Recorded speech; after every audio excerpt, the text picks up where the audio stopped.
या देवी स्तूयते नित्यं विबुधैर्वेदपारगैः सा मे वसतु जिह्वाग्रे ब्रह्मरूपा सरस्वती। या श्रद्धा धारणा मेधा वाग्देवी विधिवल्लभा भक्तजिह्वाग्रसदना शमादि गुणदायिनी। नमामि नारायण पादपङ्कजं करोमि नारायण पूजनं सदा।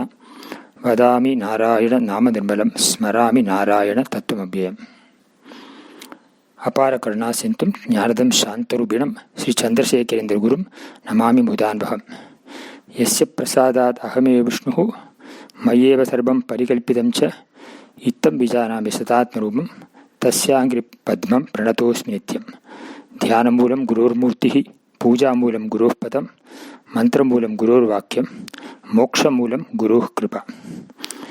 Invoking the grace of Vagdevi Goddess Saraswati, Guru Ayappan, Mahaperiva and Guru Parampara, we are now entering into verse number 5 of Dasakam number 24.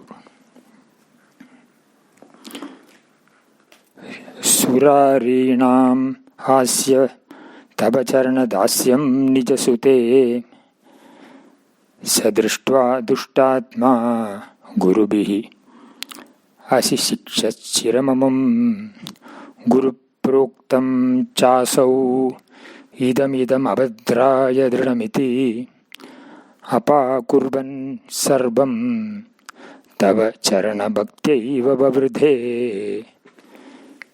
Surarinam hasyam tava charana dasyam nijasute sadrishtva dushtatma gurubihi asi sikshchiramamam guru proktam chasau idam abhadraya dridhamiti apakurvan sarvam tava charana bhaktaiva vavridhe. Anvaya. Dushtatma saha surarinam hasyam tava charanadasyam nijasute drishtva amum chiram gurubihi asi sikshate asaucha guru proktam sarvam idam abhadraya dridam idam iti apakurvan tava charana bhaktya eva vavridhe. Dushtatma saha, that evil-minded Hiranyakashipu. Surarinam hasyam, the ridicule of the asuras. Tava charana dasyam, devotion to thy feet. Nijasute, in his own son. Drishtva, seeing. Amum, him. Chiram, for a long time. Gurubihi, by the preceptors. Asi sikshate, caused to be taught. Asaucha, he, however, he means Prahlada here. Guru proktam sarvam, all that was told by the preceptors. Idam abhadraya dridam idam, this will lead only to evil. Iti apakurvan, thus rejecting. Tava charana bhaktya eva, with devotion to thy feet alone. Vavridhe, grew up. So in this verse, Hiranyakashipu is addressed as the Dushtatma, evil, the evil-minded person. We saw last time also when we discussed Hiranyakashipu and Prahlada are contrasts by themselves. Although Hiranyakashipu is the Asura father and the son Prahlada is his son, but Hiranyakashipu is Asura by quality also, by actions also, whereas Prahlada is Sura, Deva by action, although he is born of an Asura. Hiranyakashipu is Indriya Rama, whereas Prahlada is Atma Rama. Atmani Ramate iti Prahlada. He indwelled on the absolute reality, whereas Prahlada, Hiranyakashipu was a slave of the senses. Hiranyakashipu took to the path of what is called the prayas, which is purely the path of what is called, looks to be pleasant. The path of the pleasant, which only caters to one's self-gratification. It may provide immediate pleasures, but ultimately causes only disappointment and sorrow. That is being talked about also.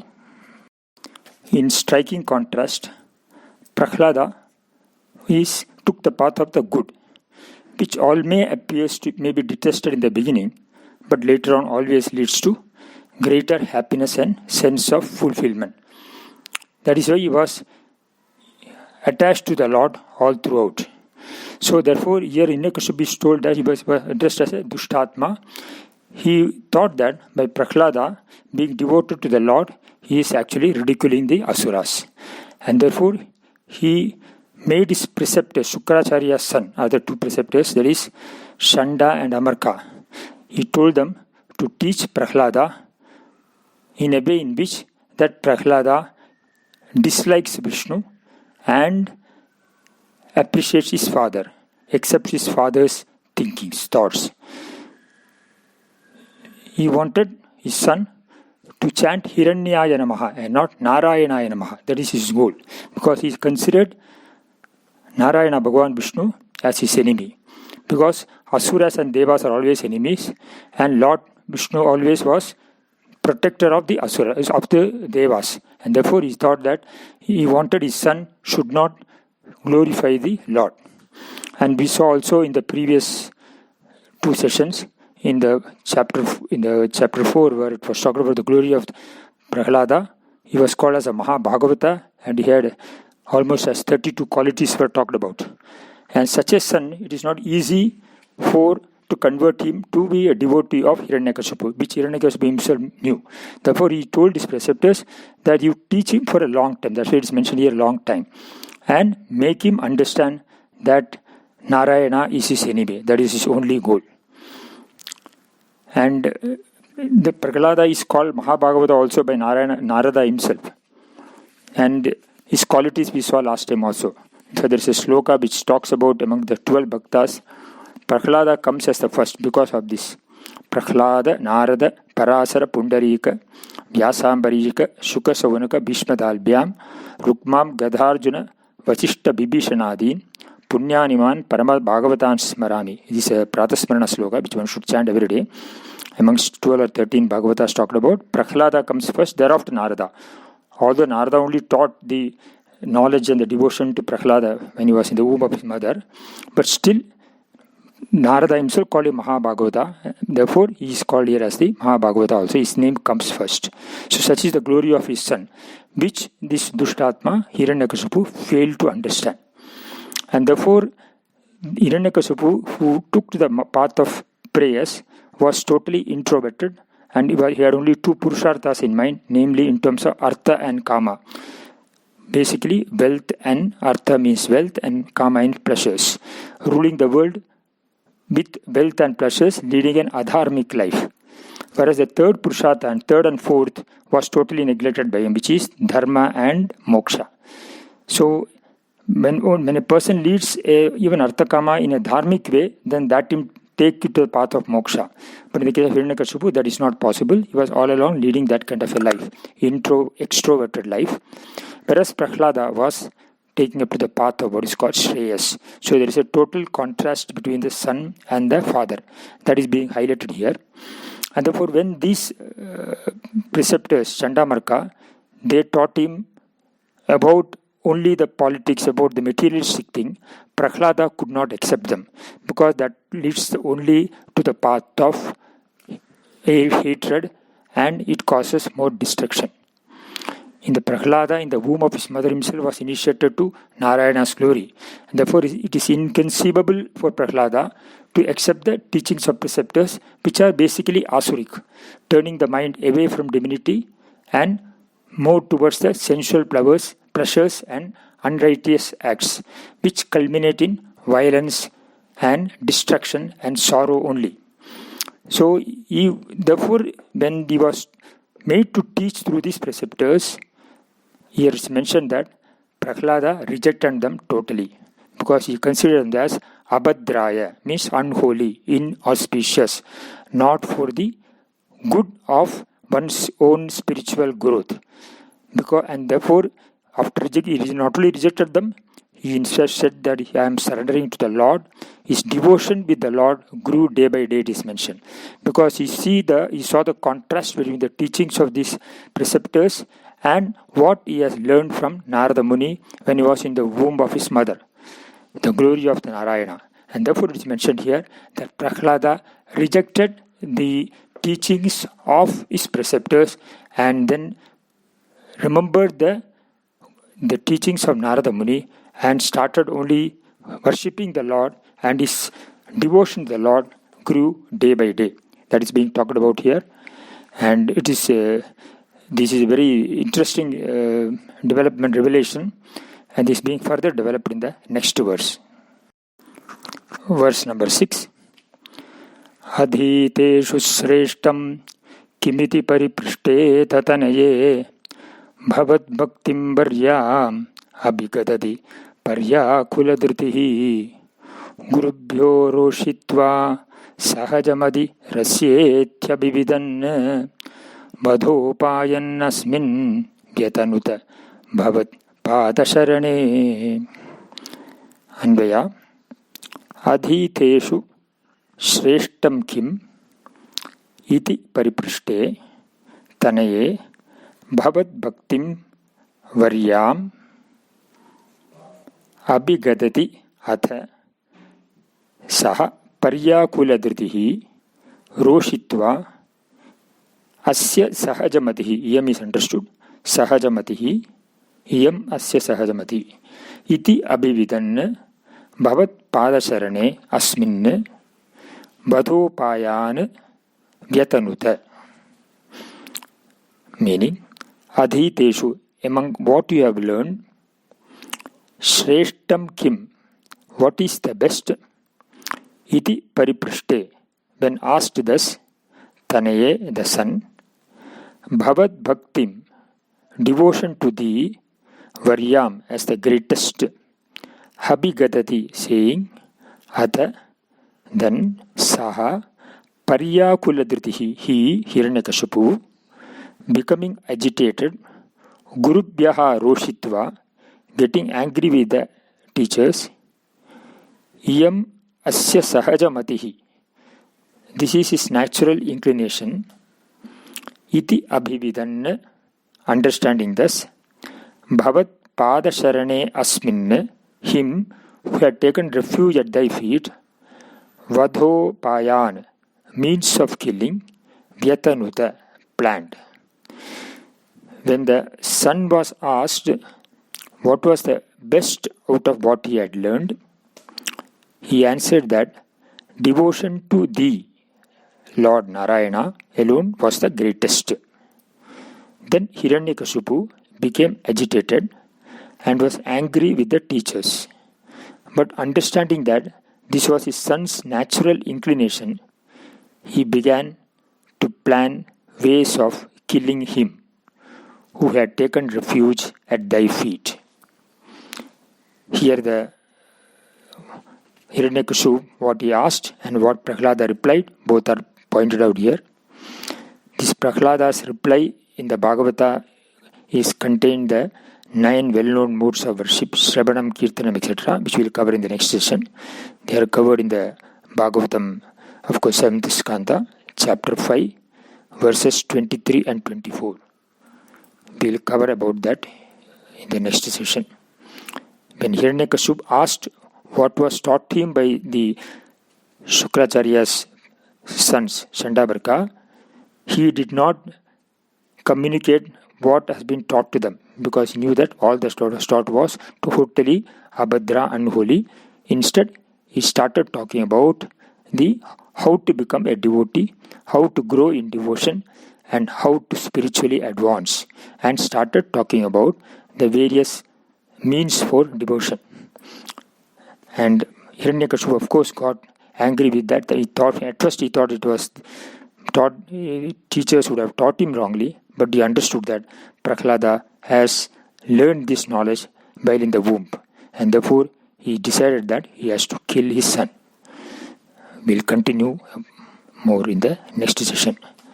Bhave bhave yata bhaktihi padayostava jayade tata kurushva devesha natastam no yata prabho नाम संकीर्तनं यस्य सर्वभावप्रणाशनं प्रणामो दुःखशमनः तं नमामि हरिं परं। नारायण अखिल गुरु भगवन् नमस्ते। हरि ओम्।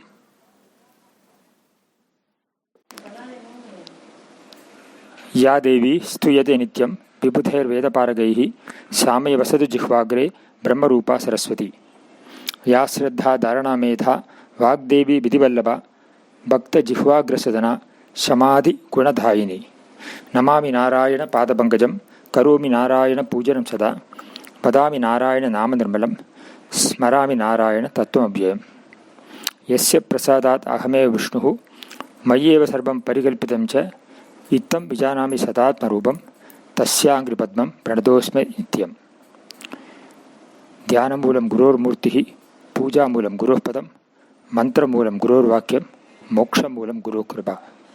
अपार करुणासिन्धुं ज्ञानदं शान्तरूपिणं Sri Chandrasekharendra Gurum Namami Mudanbham. Invoking the grace of Vagdevi Goddess Saraswati, Guru Ayappan, Mahapariva and Guru Parampara. We were on verse number 6 of Dasakam number 24 in the last session. We covered the meaning of the verse. I will read the verse once more for continuity. Adhiteshu shreshtam kimiti pariprushte tatanaye bhavat bhaktim varyam abhigadadi paryakuladritihi gurubhyo roshitva sahajamatihi asyetyabhividan vadhopayanasmin vyatanuta bhavat padasharane.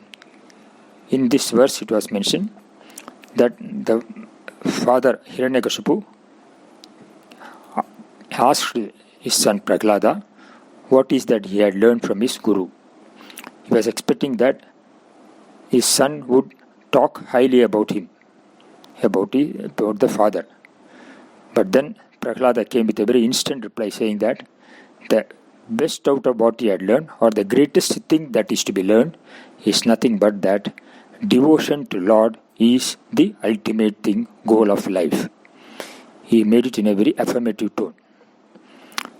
Then it was mentioned Hiranyakashipu got agitated by this because he is talking about Narayana, who is his enemy. And he at first thought that his teachers would have taught him and got agitated because of that. But then he thought that this was his son's natural inclination. He knew that he had by his nature had developed the devotion, and therefore he decided to kill him. It's mentioned that son who had taken refuge at the Lord's feet. So the Prahlada, it should be understood here that in the case of Prahlada, devotion to Lord is inherent nature, and as a result, realizing that nobody can change his state of mind, Hiranyakashipu decided that he has to kill his own son. In this context, we should keep in mind the background that Hiranyakashipu and Hiranyaksha are Jaya and Vijayas, who had to take birth. They were the Dwarapalakas, sentries, gatekeepers in Vaikuntha, who had to take birth as a result of the curse of the Sanakadi Rishis, and then got a boon from Lord saying that they can come back to Vaikuntha after taking 3 births through Sambramba Yoga or Vidvesha Yoga. This all we saw when we covered in the earlier previous Dasakas. And hence, this Arju was already there. It was mentioned in Dasaka 11:6 sloka. Therefore, the Arju was already there in them, that only through his son he can get released from this birth. So, Hiranyakashipu's bhakti here is, there also is a bhakta. He is a Dvesha bhakti. Whereas Prahlada's is Parama Prema bhakti. Dvesha bhakti because he has got a boon which has to be redeemed from the Lord. So we have to see it as a bhakti only. And therefore Hiranyakashipu wanted to go back to Vaikuntha. That is in his mind. That is to be kept in mind. That is the background of this episode. Keeping in this mind in mind, Hiranyakashipu thought that his son also had the inclination of being devoted to the Lord. So Hiranyakashipu wanted to get redeemed through Lord's hand only. And therefore hatred to his own son is thought is ultimate culmination of the Dvesha bhakti, which alone can take him to Vaikuntha faster. This is the background we have to keep in mind why Hiranyakashipu decided to kill his own son.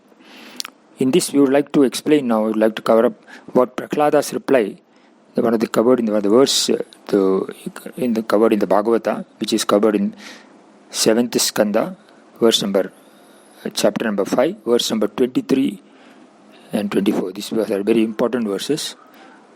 The verse number 23, which talks about Shravanam Kirtanam Vishnoho Smaranam Padasevanam Archanam Mandaram Dasyam Sakhyam Atma Nivedanam. These are very oft-quoted verses. But Prahlada said that devotion to the Lord is the greatest thing. And he said how this devotion, he defined devotion as of 9 types. In fact, these 9 types of devotion also we can see as not only 9 forms of devotion, we can also see it as that 9 types, 9 aspects of devotion, because all are interrelated. As different rungs in the same ladder. The ultimate part is the Atma Nivedanam. So one leading to other we can see. Instead of seeing it as separate, different types of devotion, we can see it as different aspects of devotion. The first one is talked about is called the Shravanam. Shravanam means listening to the names and glories of the Lord. Shravanam is not merely hearing, but then listening. When you say listening, the sense organs, the mind is inward. You should understand here the sense organs are outside, Bhakya Antakarana, whereas Bhakya Karanas, whereas Manas is the Antarindriya. They are the Bhakya Indriya, Manas is the Antarindriya. So when the mind works along with the sense organs, then the Shravanam becomes not merely hearing, but listening. So listening with utmost faith is what is talked about here.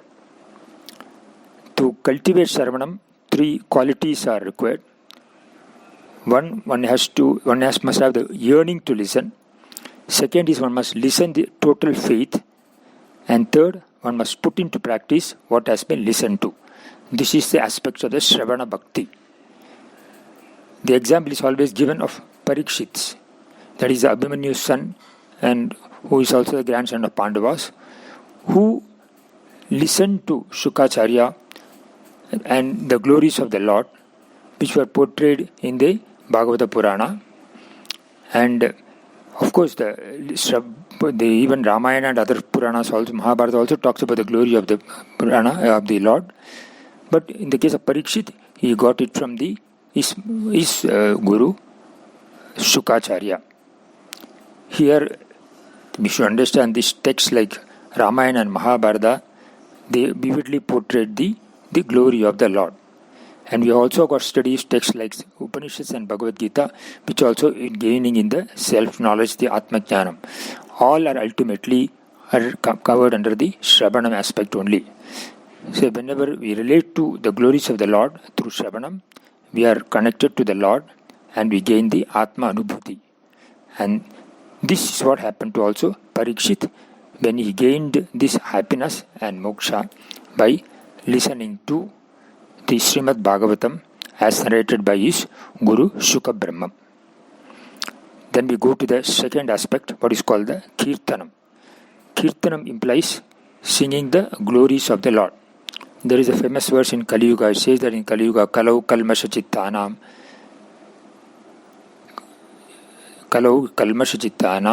Papadrabhyobhajivinam Vidikriyabhinanam Harer Namayeva Kirtanam. It says that in Kali Yuga, Harinama alone is a refuge for one whose mind is impure and one who leads an unholy life and not following the injunctions as prescribed by the scriptures.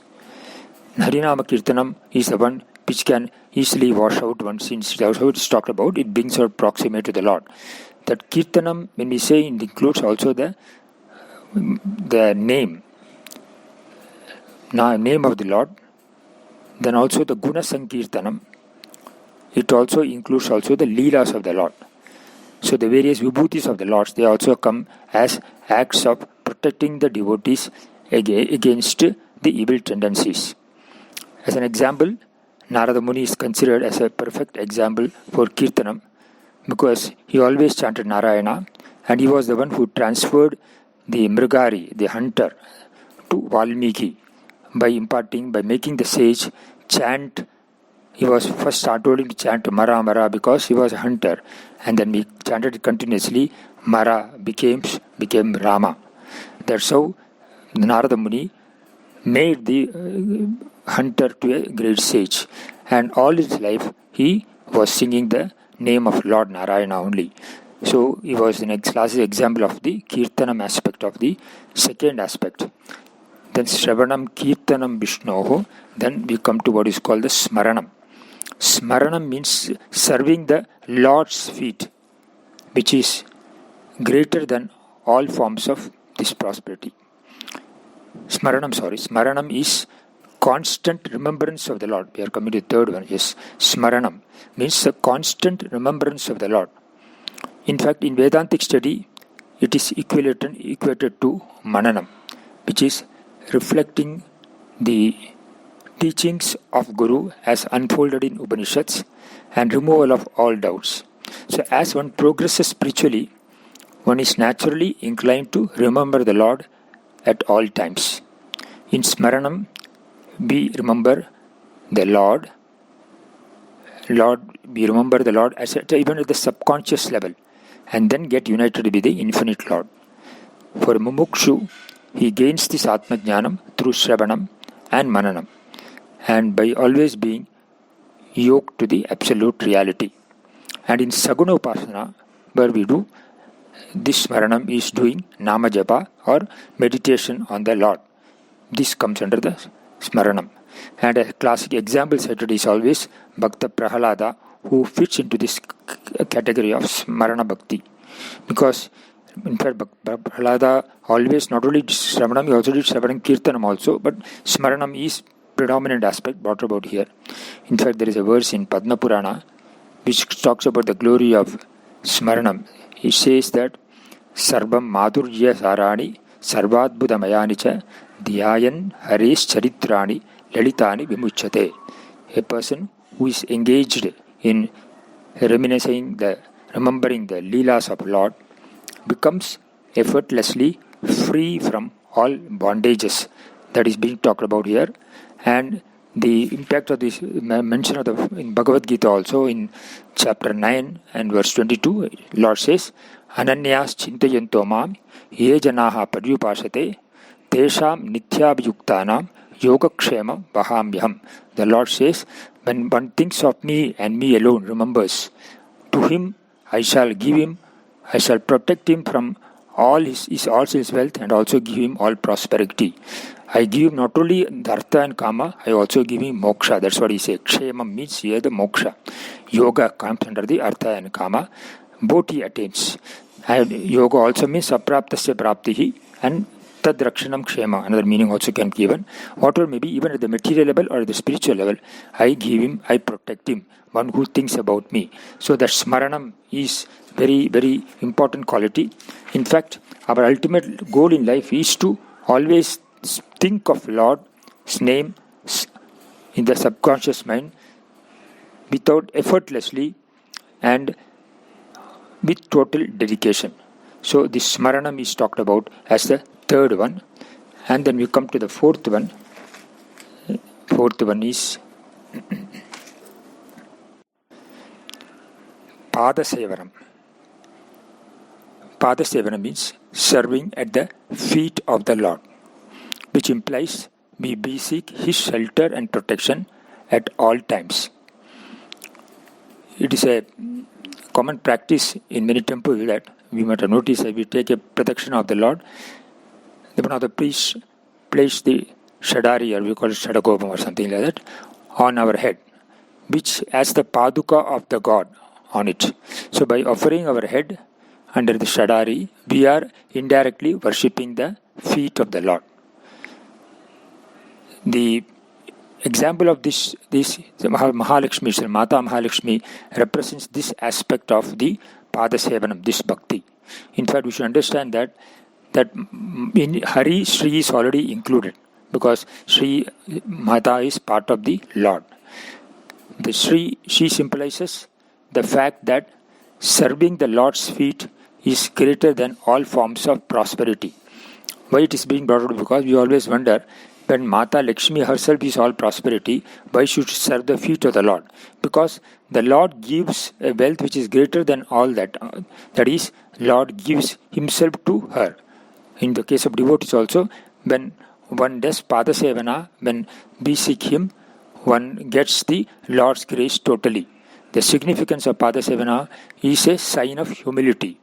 Lord's feet is called Pada Pankajam, lotus-like feet, as they are soft and beautiful like full-bloom lotus, which also the Lord's form blossoming in the heart of devotees. Therefore, Padasevana also becomes a very important aspect of the one of the 9 aspects of the bhakti.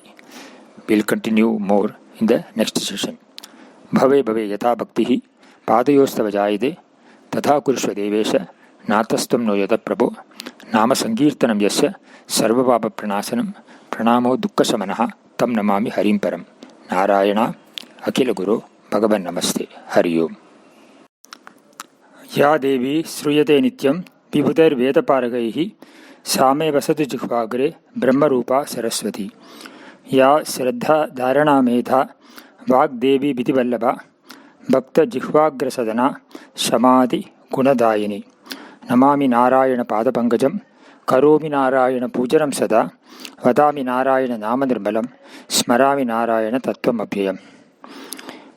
Apara Karuna Sintum Jnanadam Shantam Murtinam Sri Chandrasekhara Gurum Namami Bhutanvaham. Yasya Prasadat Ahame Vishnuhu Mayeva Sarvam Parikalpitam Cha Ittam Vijanami Sadat Narupam Tasyangri Patmam Smaradosmi Nityam. Dhyanam Moolam Gurur Murtihi Puja Moolam Guru Padam Mantra Moolam Gurur Vakyam Moksha Moolam Guru Kripa.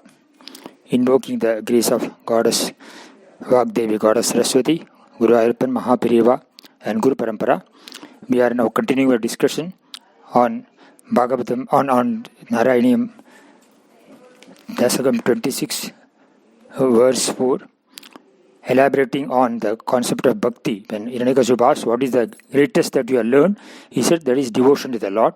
Elaborating on the concept, we came to that famous sloka in Bhagavata, that is in Saptamaskanda, in chapter 5, verse number 23. Shravanam Kirtanam Vishnoho, Smaranam Padasevanam, Archanam Mandanam Dasyam, Sakyam Atmanivedanam. And the last session, we covered the first 4 aspects: Shravanam, Kirtanam, Vishnu, Shravanam, Kirtanam, Smaranam, and Padasevanam we covered. Now we will cover in this session the remaining 5 aspects of Navavida Bhakti. They are all 5 aspects of Bhakti, ultimately leading to Atmanivedanam only. So the next comes is the Archanam. The Archanam here means worship to deity worship combined with external rituals and also internal meditation. Both Upasana and the Puja both are covered here. And Puja is a common form of worship, which is even as a part of our Nitya Puja, Panchayata Puja we have, where we use what is called Shodashopa Puja. These are all coming under Archanam. And then the important aspect there is Archana, the performing Archana to the Lord. Chanting the names of the Lord comes as part of the important Anga of the Shodashopa Puja, where Lord's glory as Saguna Ishvara and Nirguna Brahman both are depicted vividly when we chant the names of the Lord. What is very important is, while performing this Archana, the bhavana is very important. It should not be a mechanical chanting, but we should bring out the devotee in us so that one is always proximate to the Lord.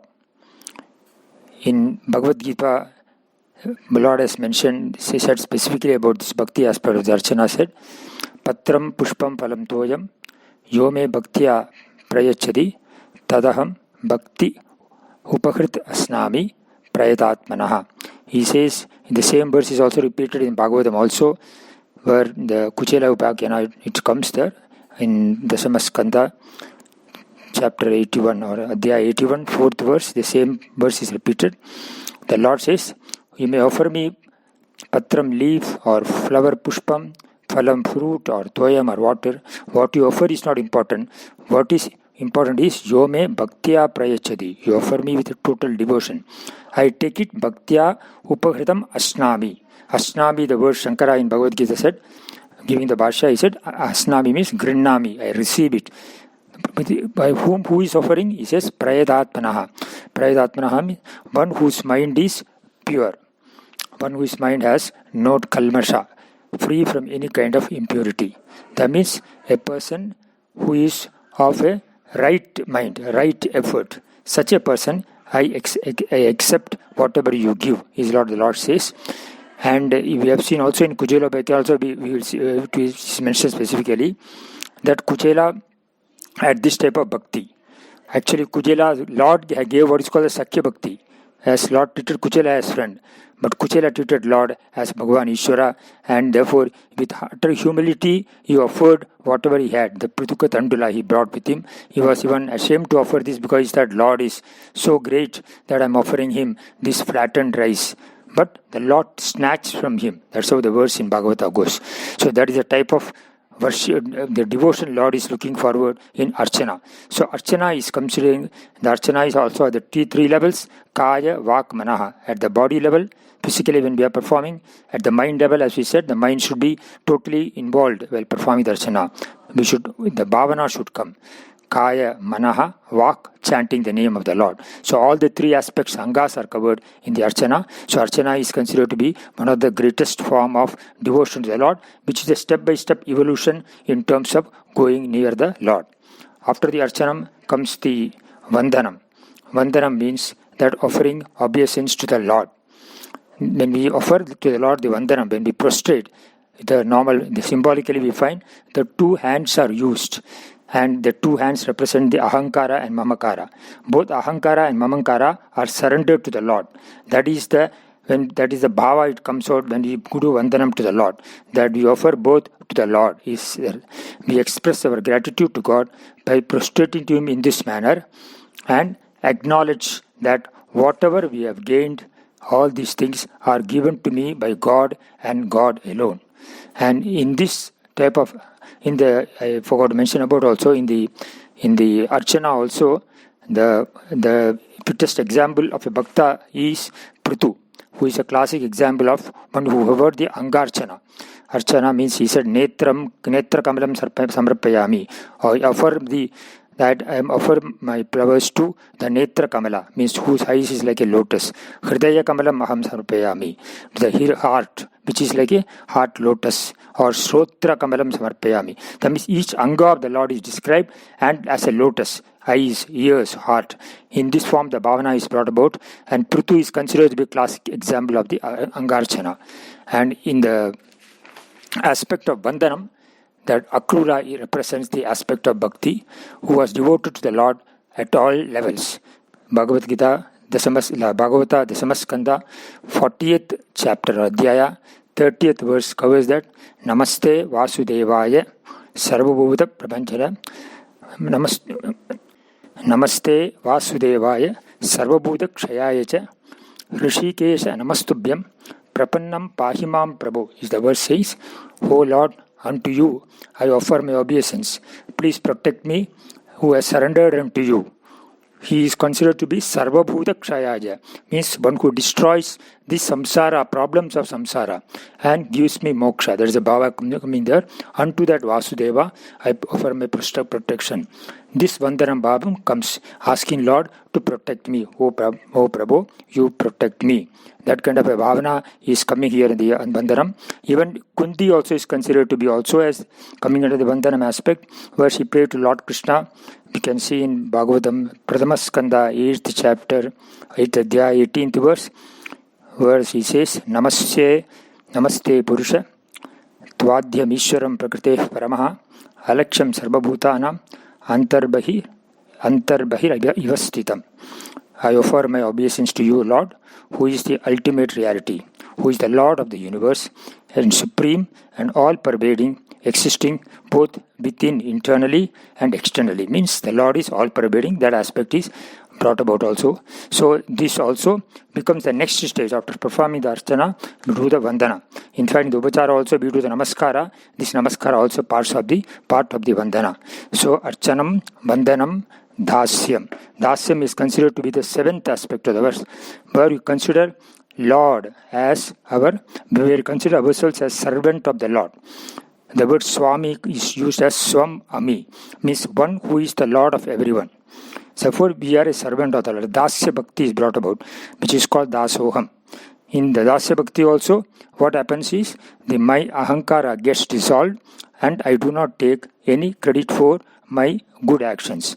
And also will not perform any adharmic action, because the Lord himself is dharma, vigrahavan dharma. Therefore, when ahankara gets dissolved, when it gets automatically released from the bondage caused by ignorance of one's nature, which we call as samsara, and then one can easily gain moksha. This is nothing but recognizing myself as Swarupa of Ishvara or Parabrahma. And therefore, this Dasya Bhakti has a very pivotal role to play in gaining moksha. Example of Dasya Bhakti obviously is the Hanuman, and even Garudalvar also is considered. Hanuman is the best example of Dasya Bhakti. He was all along thinking himself only as a servant of the Lord, and whatever he does, he says, Hey Rama. When he chants the name of Rama, he says, Rama does through me only. I am only a nimitta. And Dasyam also means another aspect also, to serve all those who serve him. Like we worship Hanuman because Hanuman is a Dasa of Lord Rama, and we worship Hanuman. So even worshipping the Dasa, the devotee of the Ishvara also comes into the Dasa Bhakti. There is a verse says, Brityasya Britya iti mam smara. I think Ambariksha or somebody said, where he say, I am the 7 stages of Britya talked about. Servant of the servant of the servant, and please understand me only as I am an ultimate servant of you only. So 7 stages are talked about. So Dasya Bhakti is very good way of dissolving our ego. At all times we should understand that ourselves as servant of the Lord. That is the talked about in Dasya Bhakti. Vandanam, Dasyam, then Sakyam, Atma Nivedanam. Then comes the Sakya Bhakti. Sakya Bhakti means where we see Lord as a friend. That means in Sakya Bhakti we are uplifting ourselves from servant status to friend status. That is no desire for anything. It is a Nishkama Bhakti. Here we share every moment of our life, be it happiness or sorrows, with God. One gets a feeling that God is proximate and with you in every moment of life. In the case of when we consider Lord as a servant, then we have no sense of fear, and Lord takes care of us. Arjuna depicts considered to be the Sakya Bhakti. Even Kuchela can be considered, because Lord himself considered Kuchela as his friend only, and that's how the Lord showered his grace on him. So the Arjuna is a classic example of Sakya Bhakti. Lord unfolded the Bhagavad Gita to Arjuna and transformed his life. In fact, in the end of the Bhagavad Gita, Lord says, Yadechasi tata kuru. That means, you are my friend. I have given you whatever I have to give you. All that is good for you. But you can do what you desire. That means there is no compulsion. This is the greatness of the Lord, implying that you should take to the path of Shreyas through self-conviction. I cannot put any kind of force on you. In Madhurashtakam also it is said that Sakyam Madhuram. There is a verse, the Lord, you are a Sakya, you are a friend. That aspect is talked about. Then we come to the Atma Nivedanam. In Atma Nivedanam, which is the ultimate aspect, in fact, all the 8-fold aspects of Bhakti finally converge in Atma Nivedanam.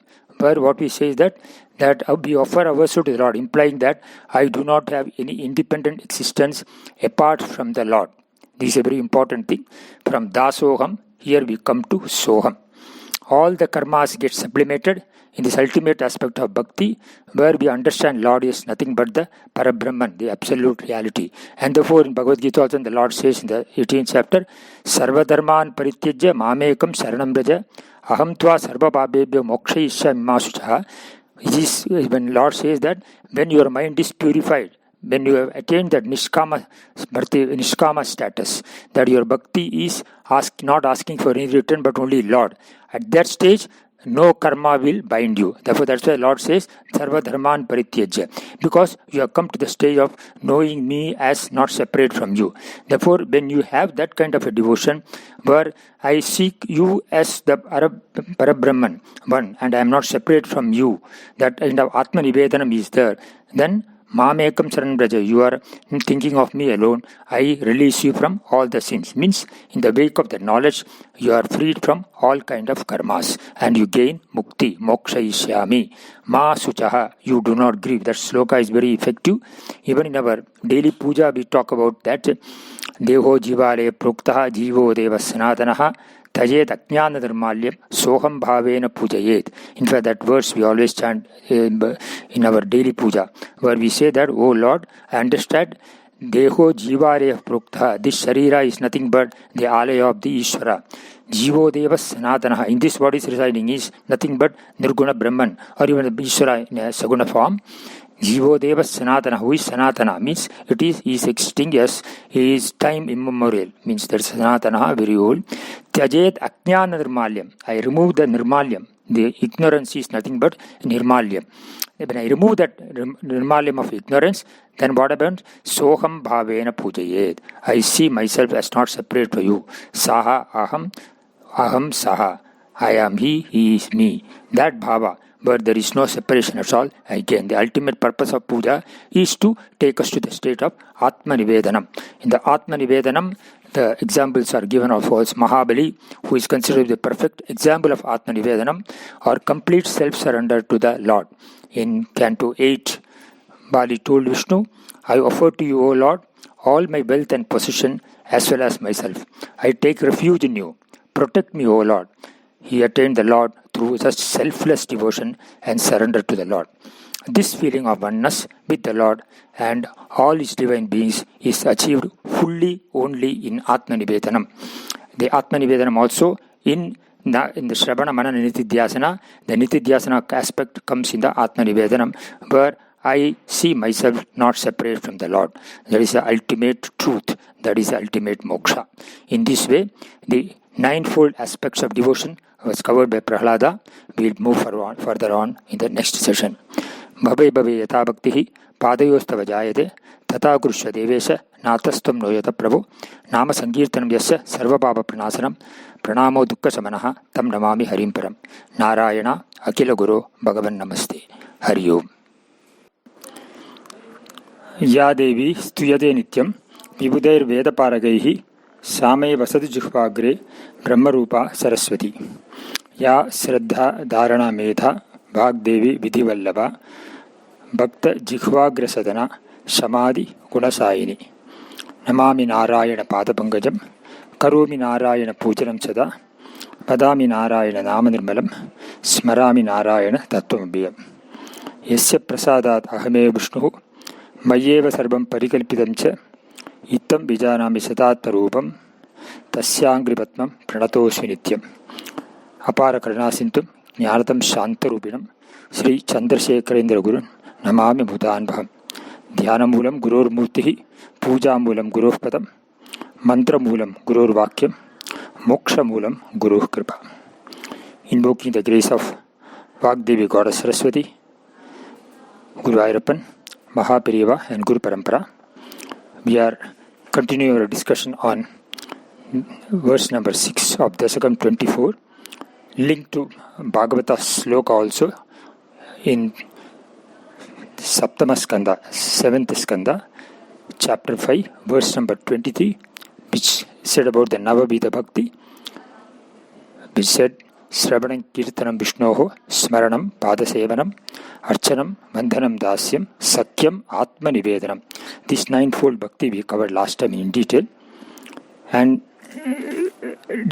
Bhagavan Prahlada says, one who has got this kind of ninefold bhakti, he only gains the most shrestha, exalted devotion.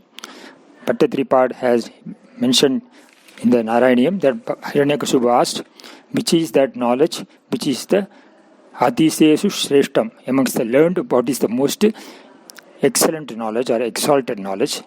And then he explained here that the bhakti, this kind of bhakti is the one, and that is being repeated also in the Bhagavatam also. In verse number 24, Prahlada concludes saying that Iti Pumsarpita Vishnu Bhakti Chen Navalakshana Kriyate Bhagavat Yad Adhatam Manye Adhitam Uttamam. The same word Adhitam is also talked about here. This is the most superior, exalted, top devotion.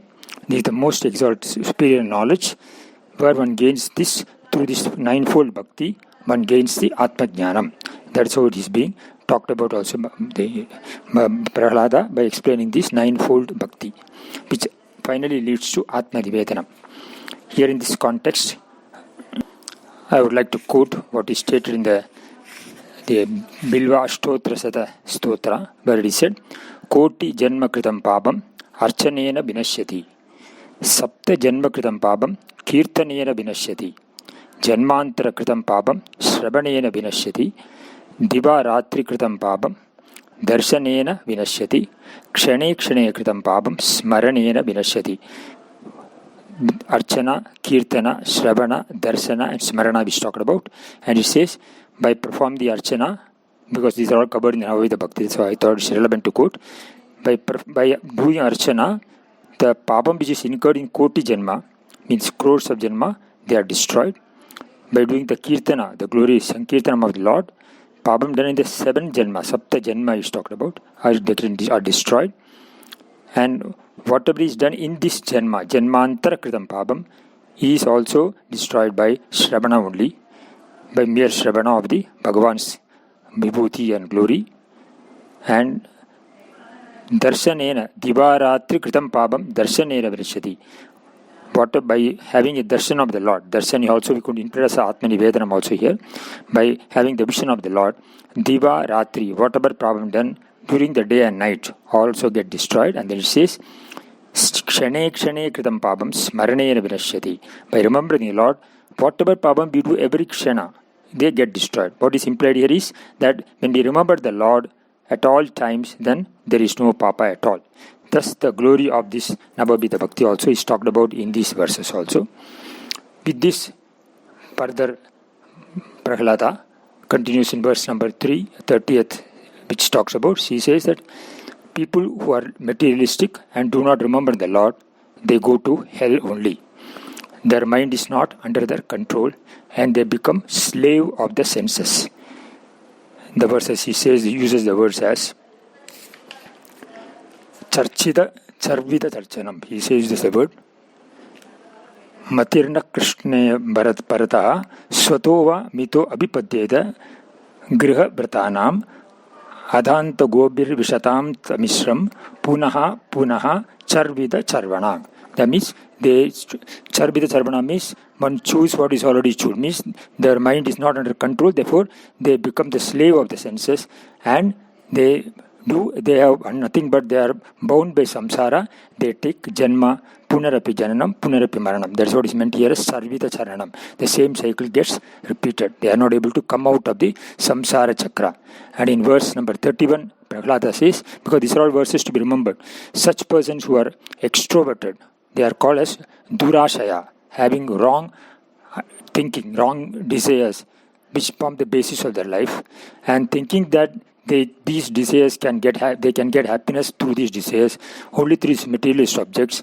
They lead a life without any goal, he says very clearly, not knowing the purpose of life. They are like, he says, blind man, led by the blind, bound by the ropes of Maya, and obeying the dictates of materialistic pursuits. Very, very important verse. He says, Nate Bitu Swartha Gadim Vishnum Durashaya Ye Bahirartha Maninaha Anda Yadhantai Rupani Yamana Vachi Satanyatya Urdhamni Baddaha. They are bound. And like a blind man leads another blind man, they lead such a life totally blind towards reality. That's what he says. And verse number 32, Prahlada says, to vanquish the unwanted and the destructive tendencies or these negative desires which are purely tamasic, they cannot come out of this because they are conquered by these desires, and to vanquish the desires becomes out of the reach for such people. Because as long as one is not united with the Lord, the only way which one can come out of this is one gets united with the Lord through the Navaveda Bhakti. That's what I'm talking about. Only through that one can come out of these materialistic desires or negative tendencies. And one who is not touched with the Lord and one who is not in touch with the feet of the Mahatmas, because Mahatma, Bhagavatas or Bhaktas, all they are saying, both, they do not, one who do not adore them, who are nothing but nishkinchana, do not want anything, and who do not have any materialistic pursuits, born of the clear understanding, they are not adoring the Atma Ramas. He's talking about that. Such people cannot come out of these materialistic tendencies. It is meant here that one should adore the Lord, and also the Bhagavata Bhakta is talked about here. Prahlada says that the wise people are their Atma Rapa, they are happy and contented, and then they are united with the absolute reality. And therefore, one should respect the Bhagavata Bhakta, the Bhaktas, the devotees of the Lord, the Bhagavatas. Their Surupa is Ananda. That is what is talked about also, that one should respect the Mahatmas, great Mahatmas, and gain happiness. In which way it is concluding here. And we can also have reference to the verses of Bhagavad Gita, where elsewhere in Bhagavan said that such people are Nitya Triptaha and Nirashrayaha. Nitya Triptaha means they are always Tripta, contented, full.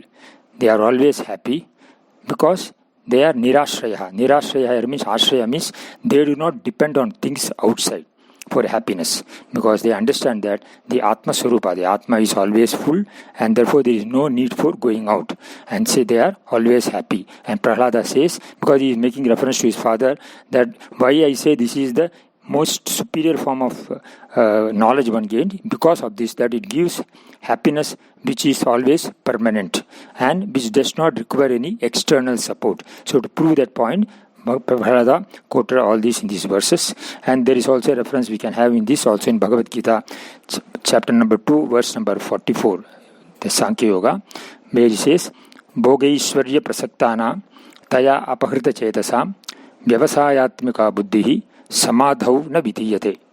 For those who pursue pleasure and power exclusively, whose minds are robbed away by those flowery words, apakrita chetasa means robbed away.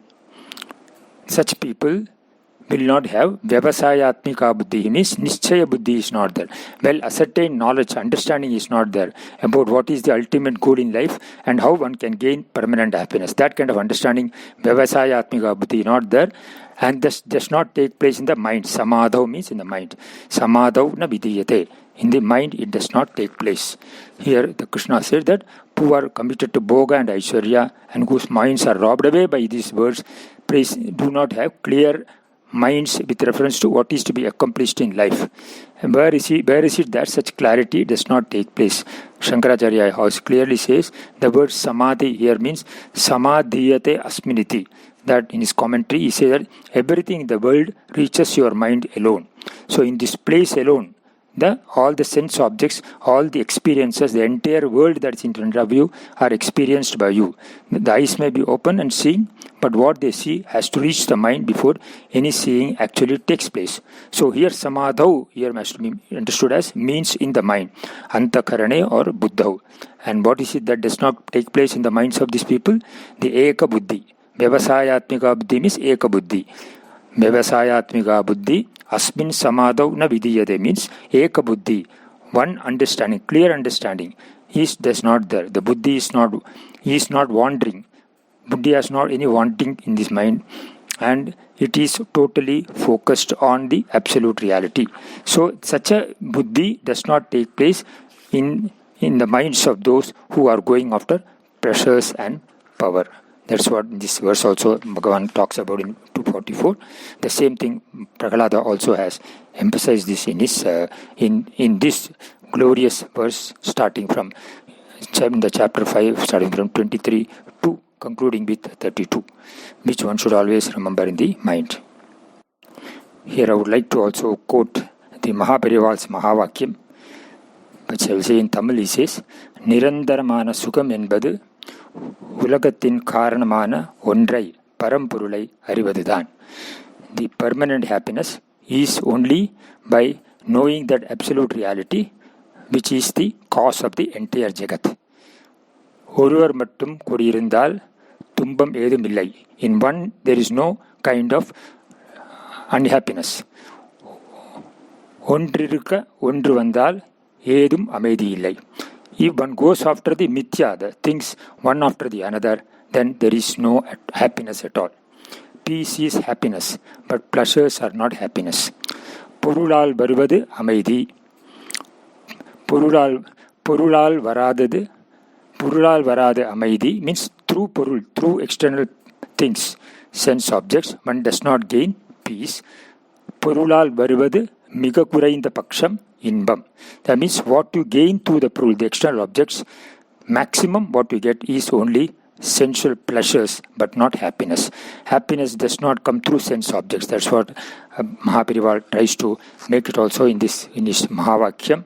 And he says that Nirainda ondrai therindvital Niraindu pogirathu. Means when the mind understands what is full, through the knowledge of course, then he is always full. Fulfillment is nothing that realizing that it fulfills everything. That Brahman is Swaprakashaha. It is full by itself. The Ishavashopanishad, Purnat Purnamudachade, Purnasya Purnamadaya, Purnameva Avasishyate. Everything is Purna. So that which is present fulfills everything. And this constant remembrance of this leads one to self-realization. So this is the message also given by Mahapariva also in his Mahavakya, which also I thought I would quote in this context. With this we are concluding the Dasakam, the verse number 6 of 24th Dasakam. We will go on to the verse number 7 in the next session. Bhave bhave yatha bhaktihi patayostabhajayate tatha kurushva devesha Natastvam no yata prapo nama sankirtanam yasya sarva papa pranasanam pranamo dukkha samanaha tam namami harim param. Narayana akila guru bhagavan namaste hariyo.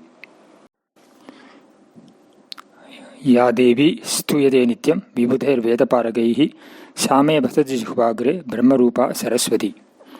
Ya shraddha dharana medha vagdevi vidivallabha Bhakta Jihvagra Sadhana Samadhi Gunadhayini.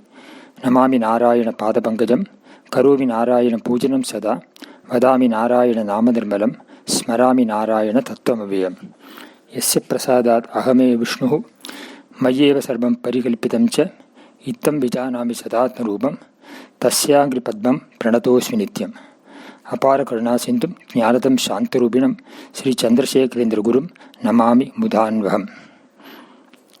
Dhyanamoolam Gurur Murtihi, Poojamulam Gurur Padam, Mantramulam Gurur Vakyam, Mokshamoolam Gurur Kripa. Invoking the grace of Vagdevi Goddess Saraswati, Kuchu Guru Ayappan, Mahapariva and Guru Parampara.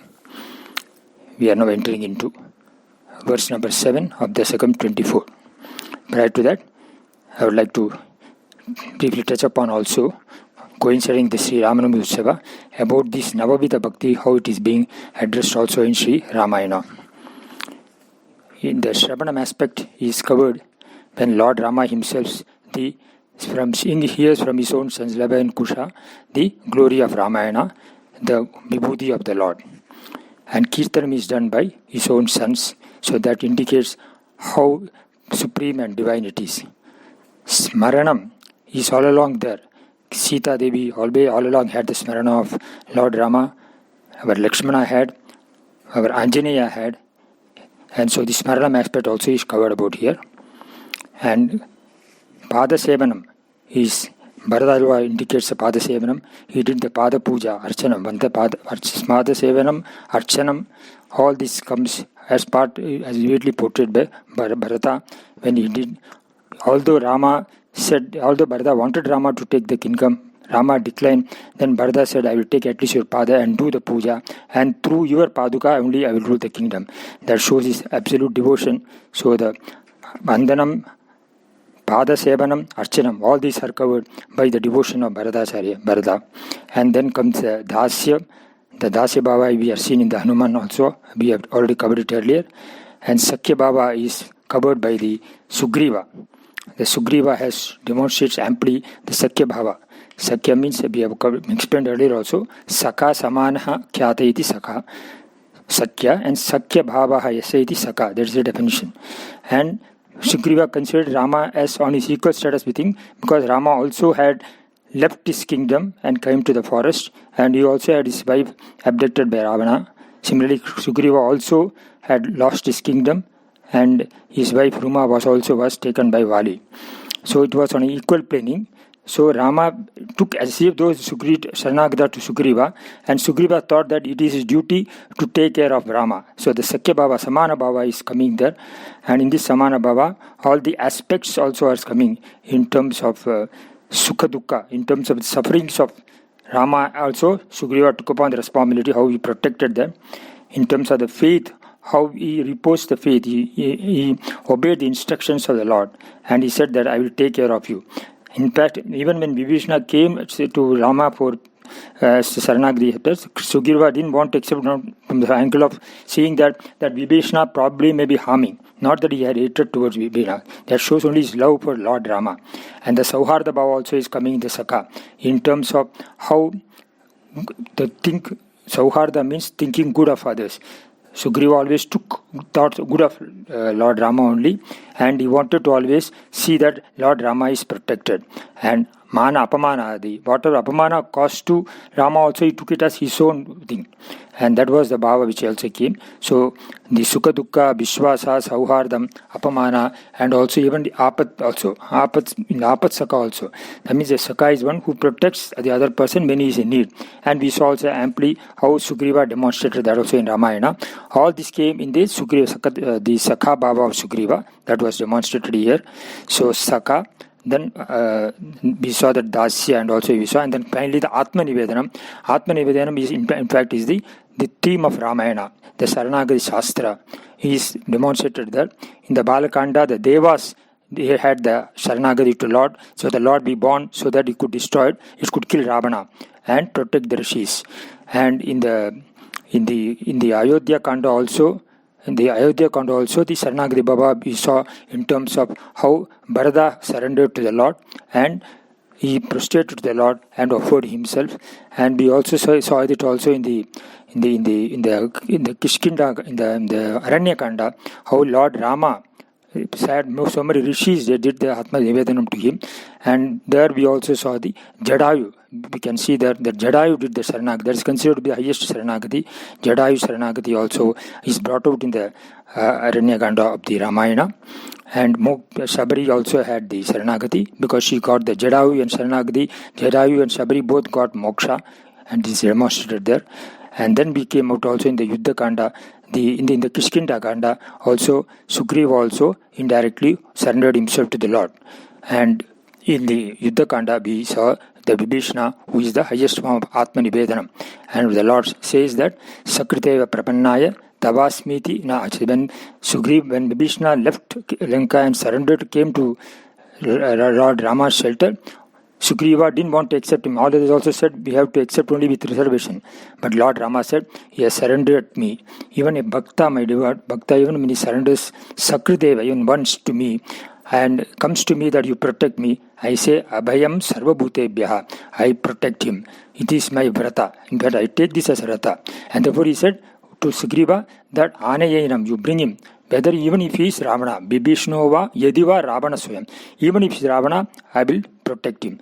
That was the kind of Atma Samarpana aspect, and how Lord Rama also took upon it is vividly brought out in the Ramayana. Thus all the 9 forms of Navabhita Bhakti also is amply demonstrated in Ramayana, which I thought it would be apt to mention on this on the eve of this Ramanomi Utsava.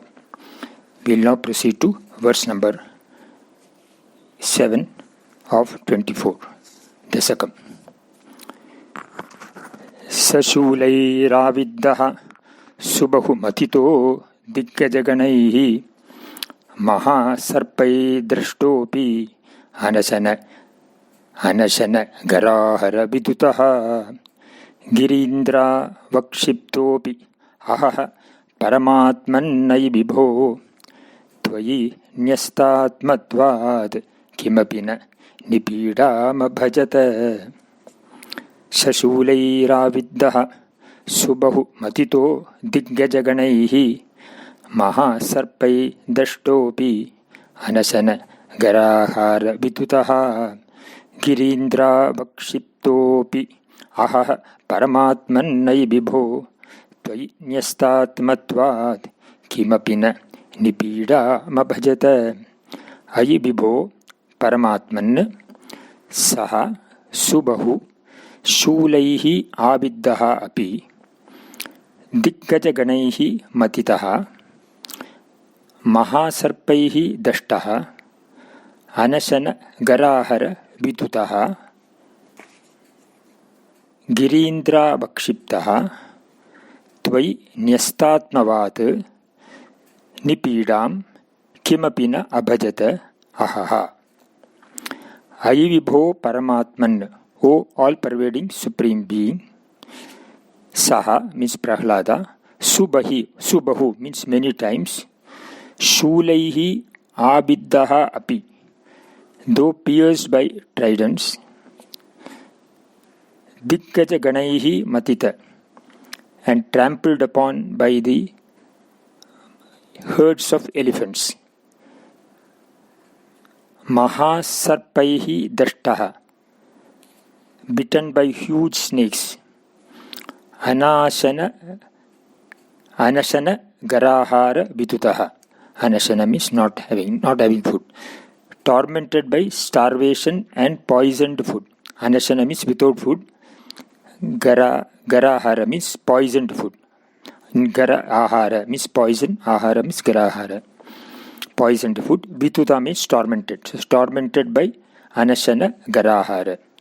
Girindra vakshiptaha, thrown down from high mountains. Tvayi nyastatmatvad, since he has surrendered himself to thee. Tvayi means to you, nyastaha atmatvad, himself is atmatvad, nyastaha, surrender. That's the meaning. Nipidam, suffering.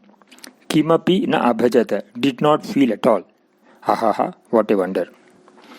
O all-pervading Supreme Being, though Prahlada was many times pierced by tridents, trampled upon by herds of elephants, bitten by snakes, tormented by starvation, and by poisoned food, and thrown down from high mountains, he did not feel any pain nor suffer at all, since he had surrendered himself completely to thee. What a wonder. In this verse, the Lord is addressed as Vibho again. Ayi Vibho, O Vibho. As we said earlier, Vibho means one who is all-pervasive. The Lord is all-pervasive here because he is going to take also the avatar, in the Narasimha avatar earlier, so that is being indicated here. Vibho means one is all-pervasive and is also manifest in many forms. So all forms are his. So that is being brought about here by addressing himself as that you who is going to appear as Narasimha. That is being indicated here by using the word Vibho, and who is all-pervasive, who is everywhere, who is there in all the pillar also, etc. So therefore the word Vibho is used. And what is talked about here is that Prahlada was subjected many times. The word used is Subahu. Subahu means Sushtu Bahu. Bahu many times. Sushtu means effectively, most fiercely. The types of punishments which are given to Prahlada, they are most harshest. So that is being indicated here. 6 types of punishments were talked about. By Shula, with the tridents, it was pierced. The body was pierced with the tridents. One can see the extent of pain one can experience when it happens. He was Diggajaganaihi matitaha. Matitaha means trampled upon by herds of elephants. The elephants who are almost like a madha, intoxicated elephants, who trampled upon him. Then he was even bitten by the dashtaha, by the snakes. The snakes means the poison was given to him. That's what is mentioned. Then means the snakes which are poisonous snakes, they bite him. Then the next punishment is he was starved, not given food for days together. And his food also was, when it was given, was stored by poison. So the starvation and poisoned food. That's brought about here. And thrown down from the high mountains. So one can imagine the height from which he has been fallen. But Pattabhadri Bhatt says, Ahaha, surrender, what a wonder. Prahlada did not experience any pain. He did not experience any pain at all. He was equally joyous also. He accepted all this not as punishments from his father, but as the glory of the Lord himself. Here it is brought about that when the mind is detached from the world and attached to the Lord and Lord only, this is the true Atmanivedanam. The external sufferings which are inflicted on the body do not affect the bhakta, the devotee, whose devotion is absolute. This aspect is brought about very vividly here. In fact, Prahlada, when he talked about Navavida Bhakti, he was not just preaching. He was showing himself that Atmanibedanam, all the ninefold aspects, he demonstrated in action. That when one is put to a calamity, then only one can see the true test of devotion, that how much one is attached to the Lord. The Atma Nivedanam aspect is brought about here. Because of the Atma Nivedanam, surrender only, he was attached to the Lord, therefore he did not experience any pain. Devotion, in fact, becomes like a shock absorber for him, because the Lord himself comes to his rescue, and it takes upon the pain of the Bhakta. That is what is brought about here. And therefore he is able to see in everything all the punishments. They are not inflicted upon him, but they are only nothing but the glories of the Lord. So nobody can harm a supreme Bhakta, a Bhakta who has got absolute devotion. That is being mentioned here. That Prahlada also was not affected by any of the punishments given by Hiranyakashipu, and he maintained his equipoise or samatvam. That is very important. But Tripad uses the word ahaha, means the ascharya. One should understand here the word ascharya as a wonder. It is only from the standpoint of an ordinary individual who sees these punishments as the most grossest and severest form, and anybody can be disturbed. And that Prahlada did not get affected by it. But as far as Prahlada is concerned, it is not an ascharya for him, because he was always connected to the Lord, to the infinite. So it is only from the standpoint of an ordinary individual, it's an ascharya. And because the ordinary individual does not have such a parama bhakti which like Prahlada has got. Therefore, such a person is not able to detach his body from the mind, and therefore all the sufferings of the body becomes the sufferings of the mind also.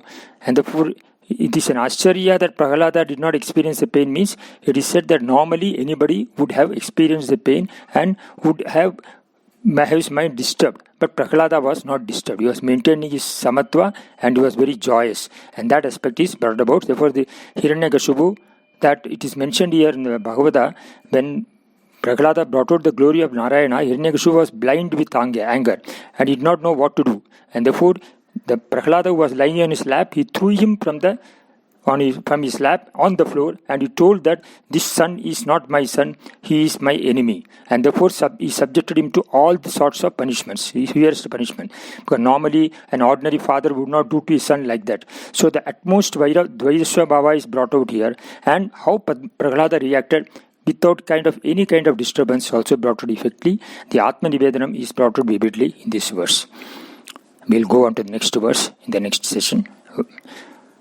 भवे भवे यथा भक्ति पादयोस्तव जायते तथा कुरुष्व Devesh नातस्तु no जः प्रभो नाम संकीर्तनं यस्य सर्वपापप्रणाशनं प्रणामो दुःखशमनः तं नमामि हरिं परं नारायण अखिल गुरु भगवन् नमस्ते हरि ओम्.